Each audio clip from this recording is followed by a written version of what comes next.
Hello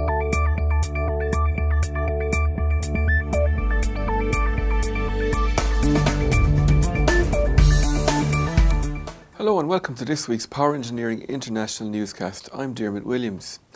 In this week's global power sector headlines, France underestimating costs of nuclear decommissioning, Drax offers to end coal burning in return for green subsidies, ENGIE to offload Polish coal-fired power plant for $567 million, and RWE's Tyrium stands over decision to suspend dividend.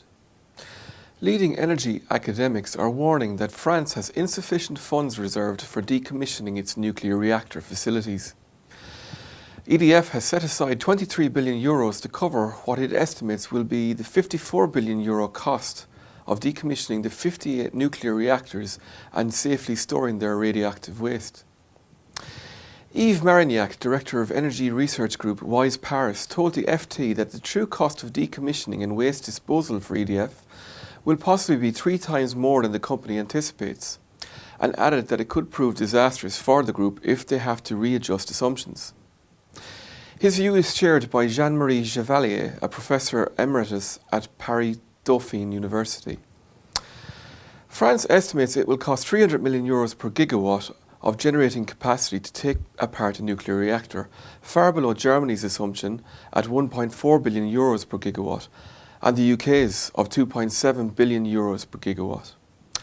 By contrast, Germany has set aside almost €38 billion for the decommissioning of 17 nuclear reactors. Meanwhile, France, with more than 3 times as many reactors, has €15 billion less for the same process. EDF and the French government say they are confident they can deliver on the decommissioning programme, helped by the standardisation of the country's reactors compared to other countries.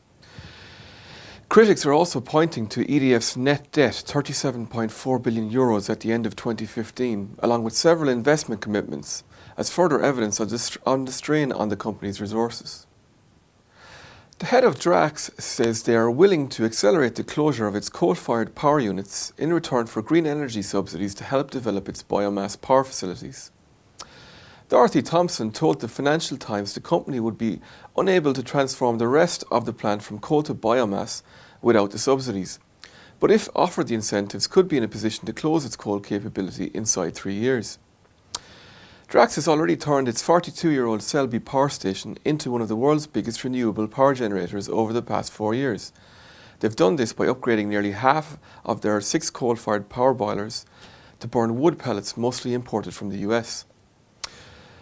But it has only done this after receiving subsidies and other support worth £451 million in 2015, or 17% of revenues at the power plant, which supplies about 8% of the UK's electricity.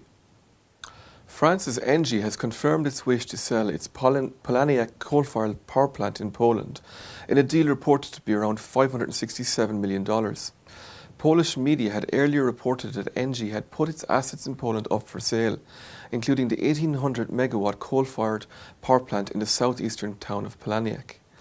ENGIE plans some €10 billion worth of asset sales by 2018, including fossil fuel-fired power generating plants, as it refocuses on gas networks, renewables and energy services. Finally, the boss of RWE is defending the company's decision to scrap the group's annual dividend. Peter Tyrium said the move had been necessary, warning that the utility was facing a downgrade by credit agencies soon.